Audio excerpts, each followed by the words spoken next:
এদেশের জন্য বিদায়ী বছর ২০২৪ সাল ছিল ঘটনাবহুল।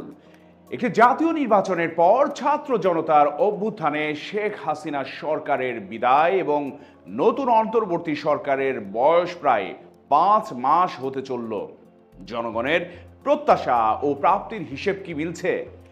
আইন শৃঙ্খলা পরিস্থিতি ও দ্রব্যমূল্য বিচারাঙ্গন, মত প্রকাশের স্বাধীনতার অবস্থা কি? কিছু ক্ষেত্রে স্বস্তি মিললেও অস্বস্তি এখন অনেক কিছুতেই। সুপ্রিয় দর্শক, চলুন এবার বিশ্লেষণে যাওয়া যাক। বিগত আওয়ামী লীগ সরকারের বিরুদ্ধে সবচেয়ে বড় অভিযোগ ছিল বিরাজনীতিকরণ ও দুর্নীতি। মানুষের ভোটের অধিকার কেড়ে নেওয়ার গুরুতর অভিযোগ ছিল তাদের বিরুদ্ধে। রাজনীতির মাঠে আওয়ামী লীগ জাতীয় পার্টি সহ আওয়ামী লীগের মিত্ররা অনেকটাই নিশ্চুপ। ঊর্ধ্বতন নেতারা গ্রেপ্তার হয়ে অনেকেই রয়েছেন কারাগারে। রাজনীতির মাঠ এখন বিএনপি ও তাদের মিত্রদের এবং জামায়াতকে খুবই সক্রিয় দেখা যাচ্ছে এখন। অর্থাৎ একটি পক্ষ এখন রাজনীতির মাঠে নিষ্ক্রিয়, অন্য পক্ষটি কিন্তু সক্রিয়। এখনও যেহেতু নির্বাচন হয়নি, ফলে ভোটের অধিকার ফিরেছে এখনই সেটা কিন্তু বলা যাচ্ছে না। ২০২৬ সালের জুনের মধ্যে নির্বাচনের ঘোষণা আছে। অর্থনীতির অবস্থা এবার আসা যাক। অর্থনীতি সেক্টরগুলোর কি অবস্থা এখন? আওয়ামী লীগ সরকারের বিরুদ্ধে অভিযোগ ছিল অর্থনীতিতে ভঙ্গুর অবস্থা তারা কাটাতে পারেনি। এখন কি ইতিবাচক ধারায় ফিরেছে অর্থনীতি? জানতে চাইলে অর্থনীতিবিদ অধ্যাপক ডক্টর সেলিম রায়হান স্বাধীনতা টিভি বাংলাকে বলেন, কিছু ক্ষেত্রে ইতিবাচক ধারা লক্ষণীয়। যেমন ডলার সংকট কেটেছে, রপ্তানিতে ইতিবাচক ধারা আছে, কিন্তু অনেক ক্ষেত্রেই আশানুরূপ ফল আসেনি। যেমন মূল্যস্ফীতি কমেনি এবং বেড়েছে। সেক্ষেত্রে সবচেয়ে বড় কথা, সুদের হারের ঊর্ধ্বগতির কারণে ব্যক্তিগত পর্যায়ে বিনিয়োগ একেবারেই থমকে গেছে। দ্রব্যমূল্যের ঊর্ধ্বগতির কারণে মানুষের মধ্যে অস্বস্তি আছে। আইন শৃঙ্খলা পরিস্থিতির উন্নতি না হলে বিনিয়োগ গতি আর ফিরবে না, এমনটাই কিন্তু অনেকে মনে করছেন। মানুষের অস্বস্তিও কাটবে না তারা বলছেন। বিশেষজ্ঞরা তাদের এই বিশেষজ্ঞ মতামতের প্রেক্ষিতে তারা কিন্তু যেগুলো বলছেন তার মধ্যে আমরা যদি দেখি, দ্রব্যমূল্য এখনো মানুষের হাতের নাগালের বাইরেই কিন্তু রয়েছে। সাধারণ মানুষ এই অবস্থা থেকে মুক্তি চায়। তবে বাংলাদেশ ব্যাংকের গভর্নর ডক্টর আহসান এইস মনসুর মনে করেন, দ্রব্যমূল্য ছাড়া অর্থনীতিতে অনেক কিছুই এখন ইতিবাচক। তিনি বিভিন্ন গণমাধ্যমকে বলেছেন, রিজার্ভের উপর চাপ কমেছে, রেমিটেন্স প্রবাহ বেড়েছে অনেক, এখন আর ডলার সংকট একেবারেই নেই।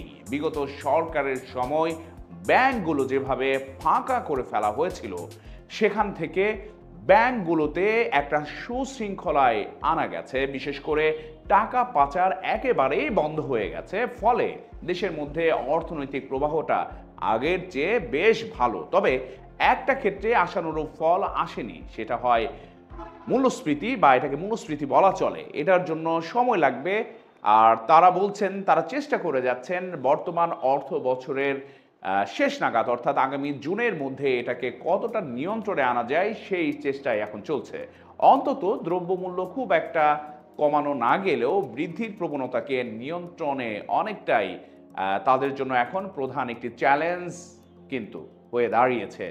চ্যালেঞ্জ কিন্তু রয়েছে আইন শৃঙ্খলা। অর্থাৎ এই জানুয়ারি মাসে জাতীয় সংসদ নির্বাচনের মাধ্যমে বছরটি কিন্তু শুরু হলেও আলোচিত সমালোচিত সেই ভোটে আওয়ামী লীগ নিরঙ্কুশ বিজয় অর্জন করে। কিন্তু এ দফায় আওয়ামী লীগের শাসনামল খুব বেশি স্থায়ী হয়নি। মাত্র ৬ মাস পরেই ছাত্র জনতার অভ্যুত্থানে ক্ষমতা ছাড়তে হয় আওয়ামী লীগ নেতৃত্বকে। শেখ হাসিনা দেশ ছাড়তে হয় তাকে গত ৮ আগস্ট নোবেল জয়ী অধ্যাপক ডক্টর মোহাম্মদ ইউনূসের নেতৃত্বে অন্তর্বর্তী সরকার গঠিত হয়। বর্তমান সরকারের শুরুতেই বড় চ্যালেঞ্জ তৈরি হয় আইন শৃঙ্খলা পরিস্থিতি নিয়ে। মাঠ ছেড়ে চলে যান পুলিশ সদস্যরা। মূলত প্রথম কয়েকদিন চরম নিরাপত্তাহীনতায় কেটেছে মানুষের। পুলিশ ফিরলেও অনেকেই কাজে যোগদান দেননি। যারা যোগ দিয়েছেন তাদের মধ্যে মামলা গ্রেপ্তার নিয়ে অস্বস্তি কাজ করে। থানাগুলো ও যানবাহন পুড়িয়ে দেওয়ার কারণে পুলিশ কাজে ফিরলেও মূল কাজ শুরু করতে অনেক সময় লেগে গিয়েছে। এখনো অনেকগুলো থানায় পুরোপুরি সক্রিয় হয়নি। পুলিশ সদস্যরাও দায়িত্ব পালন করতে অনেকটা ভয়ে রয়েছেন।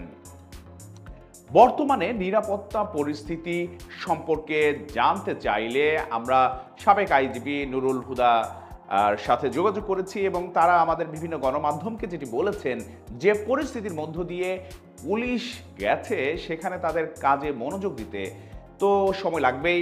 এছাড়া গাড়ি নেই, অনেকের অস্ত্র খোয়া গেছে, ফলে সব কিছু মিলিয়ে এখন আইন শৃঙ্খলায় স্বাভাবিক অবস্থা আসেনি।